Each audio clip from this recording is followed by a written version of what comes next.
Pokémon is a strange, unique and beautiful creature. It is a cultural phenomenon that, against all odds, has real staying power, being the intellectual property with the highest gross revenue.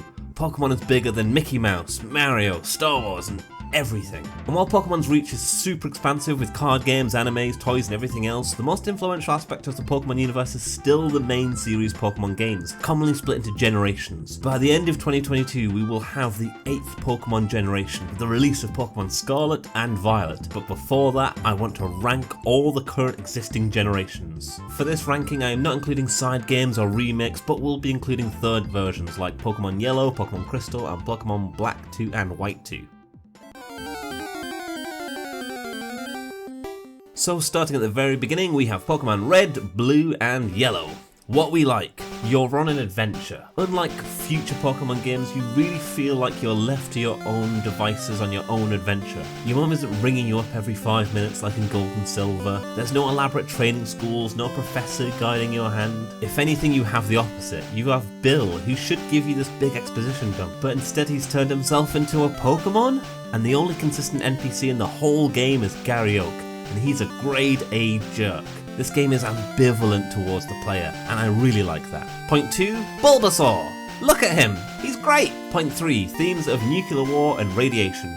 Pokemon X and Y is set in France, so we have these fashionable poodles and these beautiful flowers. Blue, red and yellow don't have such twee themes. They have themes of nuclear war, radiation and genetic mutation. How else do you explain a Pokemon made up of toxic sludge, all these three-headed abominations, Mewtwo being a clone of Mew, Ditto being failed experiments of Mew? This is the only game where reanimating fossilized Pokemon makes any sense thematically. Point 4, Caves. They're bittersweet but quintessential Gen 1. They're like a long confusing maze like Gauntlet, reminding me of dungeons from SMT or Etrian Odyssey. They're a battle of attrition and you'll get eaten alive if you're unprepared. These caves are the only time that PP has really meant anything to me in the Pokemon games. Point 5, Lavender Town. It's the most distinctive, disturbing and downright unforgettable location in all the Pokemon games. Point 6, the Missing No and Mew glitches. What we don't like. Point 1, it's limited. In terms of Pokemon, they're very samey move sets, they're very samey tile set for the different locations, they're very samey NPC types. I don't really remember having a problem with this at the time, but going back to it now, it's just a little unengaging. Point 2, any glitches that aren't the Missing No or Mew glitch. Point 3, Jinx. The rank. There's nothing to compare it to yet, so let's just put it in the middle.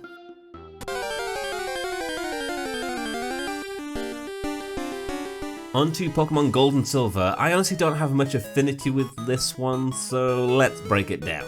What I like. Kanto. You can go back to Kanto in the post-game, complete your Pokédex and fight all 8 Kanto gyms again. Point 2, the Kimono Girls. Point 3, new features that become mainstays. This includes things like the Day and Night Cycle, the Dark and Steel type Pokemon splitting the special stats into special attack and special defense, rematching some trainers, breeding, shiny Pokemon, held items. This is really the biggest improvement jump between generations, and whilst nothing here is overly exciting or anything for me personally, it's just very influential for the series. What we don't like. Kanto.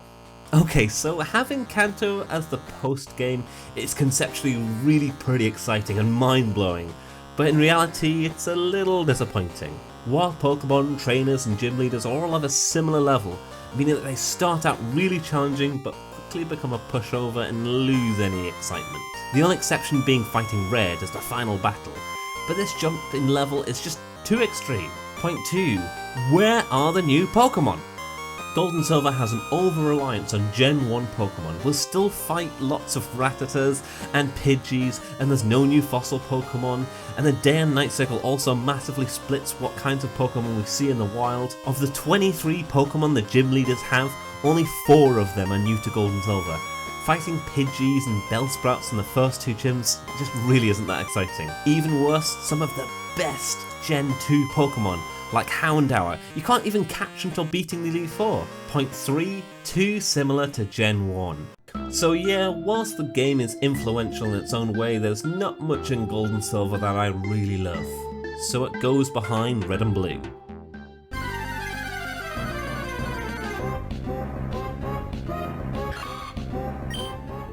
Next up is a personal favourite of mine, coming out at a time when Pokemon fandom was at its lowest point, with the most original fans supposedly growing out of it at the time. It's Ruby, Sapphire and Emerald. What we like: the region. Hoenn may have too much water, but its world feels vibrant, unique, and most importantly, visually and thematically distinct from the previous two generations. We have valuable alternatives for Rattata and Pidgey. The low-tide line signals Pokemon having a whole new level of personality. The colour scheme gives off these beautiful holiday vibes, and the locales like volcanoes, a soot-covered valley, and a village made of tree houses feels more imaginative and well realised than any of the previous Pokemon game.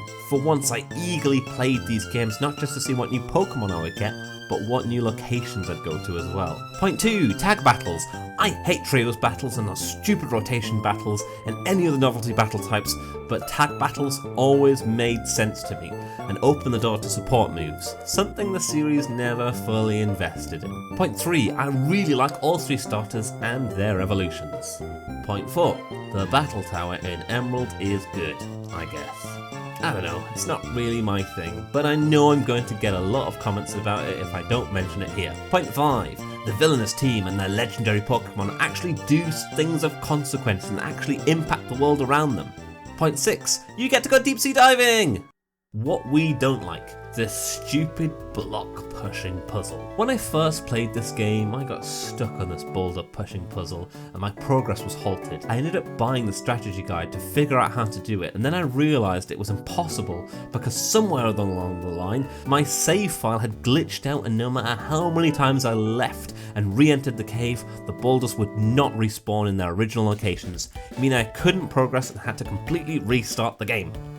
Point 2, the idea of having 2 different types of bikes sounds cool on paper.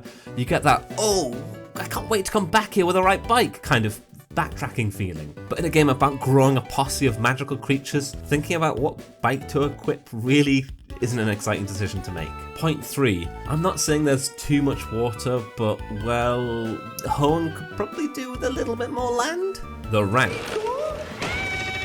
I really like the sense of adventure, the discovery, the vibe, the aesthetic, and the abundance of new Pokemon in this game. Therefore, it jumps to the top of my list.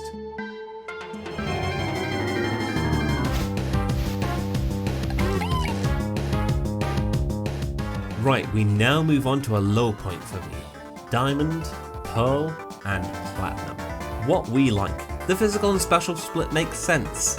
It's now this indispensable part of the core design and makes many more movesets and Pokemon far more viable. Point 2, I kind of like the weird alternative dimension-y bits. And point 3, I like some of the lore and the designs of many of the legendary Pokemon. What we don't like.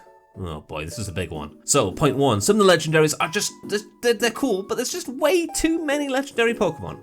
Point 2, there's also way too many HMs. Poor Bidoof, he's in every player's party, but he's just used for HMs. Point 3, the rote formula of the Pokemon series starts to feel stale at this point. I think Game Freak knew it too, since they really had to shake up the formula with the 5th game. Point 4, in terms of processing and graphical power, the jump from GBA to DS is pretty substantial, but it really isn't reflected in Diamond, Pearl and Platinum. I kind of like the minimal 3D effects on the map screen, but in battles things are just a bit drab. And this colour scheme, it went from this to this. Point 5, the Pokédex is so-so. There's some bangers for sure, but for me there are just too many baby Pokemon and gross new evolutions, and there's some real balance issues too.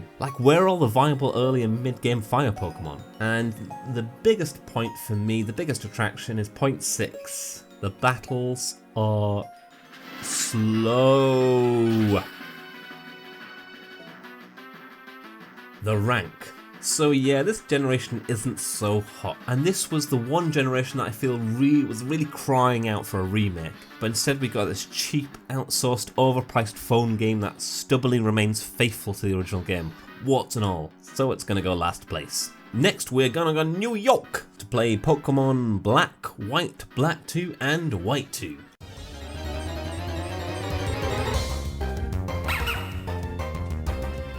What we like. Number 1, the setting. The first 4 games were set in different islands of Japan. Gen 5 changed that by moving to New York. This location change felt invigorating and was used well with memorable desert and sewer locations, the big central city and those iconic bridges. Point 2. For the first time, TMs are now infinitely reusable and there are 4 fewer HMs this time around. Point 3. The story in the first set of games is fairly interesting and I feel like they're doing something new with the villainous team, having them as be these charismatic and morally ambiguous environmentalists with believable motivations and fractured ideologies. Point 4. New Pokémon! I feel like this was a really ballsy choice to have players introduced to 151 new Pokémon and being unable to catch any of their old favourites until post-game. It was just really brave and a really interesting move. Finally, we don't need to run into an endless barrage of Zubats and Tentacles. What we don't like. Point 1.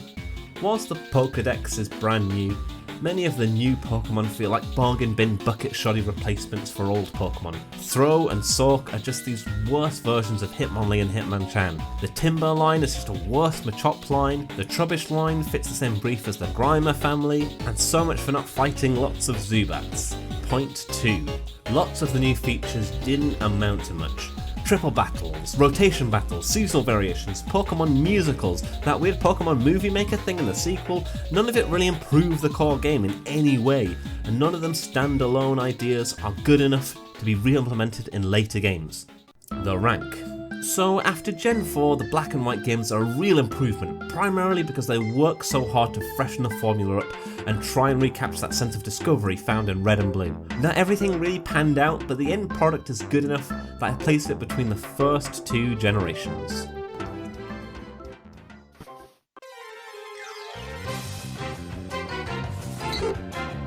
And now we move on to the 3DS with Pokemon X and Y.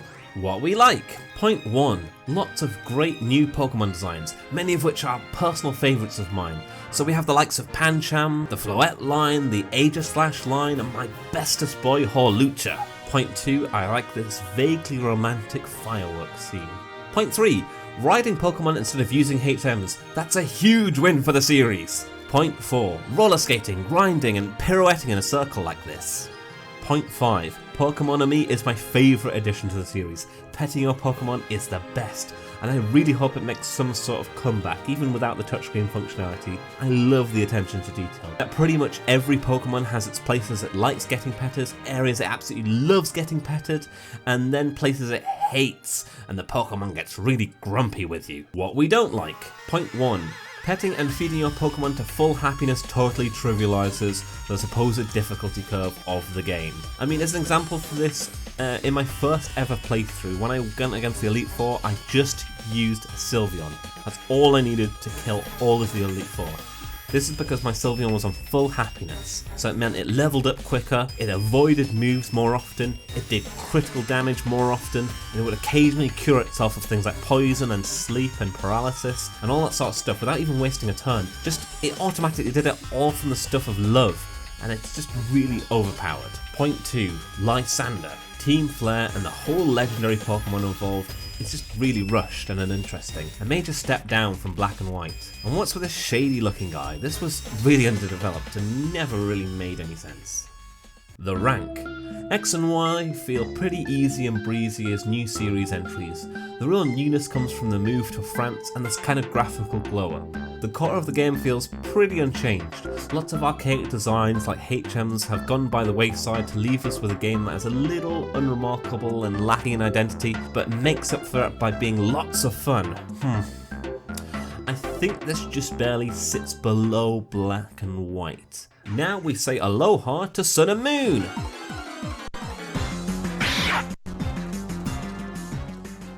What we like. Regional variants. They're great. We already have so many old Pokemon that are underutilized that it seems wasteful to keep creating more and more when instead we could give new life to old Pokemon. Like, look at this Rainbow Muck, this Igloo Sandshrew, the Fire Twirling Marowak, these Umbup Hansen looking Dugtrios, and my personal favourite, Surfing Raichu. Point 2. Getting rid of gym badges and putting in trials and totem Pokemon was a really nice change of pace, and it fits the game incredibly well. And whilst not every single thing hits, they are at least add some variety. Point 3, I love the chilled out, sun-kissed island vibes, and the fact that each island has its own unique Pokédex. It's a really nice touch. Point 4, continuing the chill vibes, we have Team Skull, who are just this really silly and goofy and just not really a threat. I also love this section where you infiltrate a Team Skull base. It's a good break of pace and it's completely unexpected and sort of unique set of the Pokemon games that I'd definitely like to see more of. What we don't like. Point 1. So I've only got one entry for this, but it's a really big one. The game does not shut up. None of the NPCs shut up, the professor doesn't shut up, the people running the trials don't shut up, the tutorials are constant and never seem to end and never shut up. This game is meant to be a relaxing, island hopping adventure, but most of the time you can't walk 2 steps without finding some inconsequential character being introduced, spouting a lot of nonsense and giving exposition or a tutorial in the most inane and long-winded way possible. This destroys the pace of the game and turns a game that could have been the best in the series to one that I'll sadly have to put at 3rd place.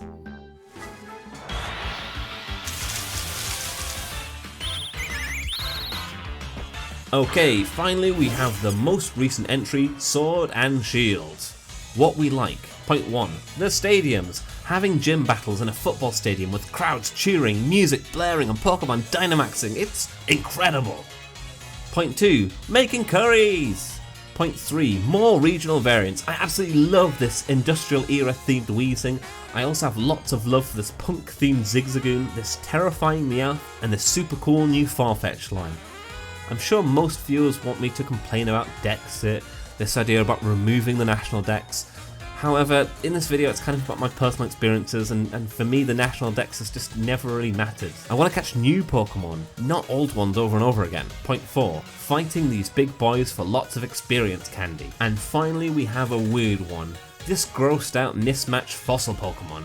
I don't like these guys, they're gross, but I love the inspiration behind them. Sword and Shield are set in the UK, and in locations like Crystal Palace, in London, in Victorian England and the early 19th century, early dinosaur fossil remains were being displayed. Only due to a mixture of human error and people simply not knowing enough about dinosaurs, these skeletons that were supposed to all come from the same dinosaur were in fact these Frankenstein monsters of bones from various different species. These scientific errors would mean that if we could resurrect fossil bones from these dinosaurs, that they'd end up as these weird hodgepodge like messes. I love that inspiration. What we don't like. The game can be fairly pleasing looking, but most of the time it's distractingly ugly, and the performance is sluggish and unoptimized. Point 2. The open world promises a lot, but kind of does not really deliver. Thankfully, Pokemon Arceus, which I'm not ranking here, does offer lots of improvements with the open world map. It's still not perfect, but it's a move in the right direction. So when it comes to ranking, I don't dislike Sword and Shield as much as the community backlash first did when the game came out. Equally though, I've never really bothered to buy the DLC either. I guess this generation was lots of fun, but like X and Y, it didn't really blow my mind or anything. So my final ranking from worst to best are Gen 4, Gen 2, Gen 6 and Gen 8 share this spot, Gen 5, Gen 7, Gen 1, and number 1 is Gen 3. There we have it. I hope you enjoyed this video and please be kind in the comments. Bye!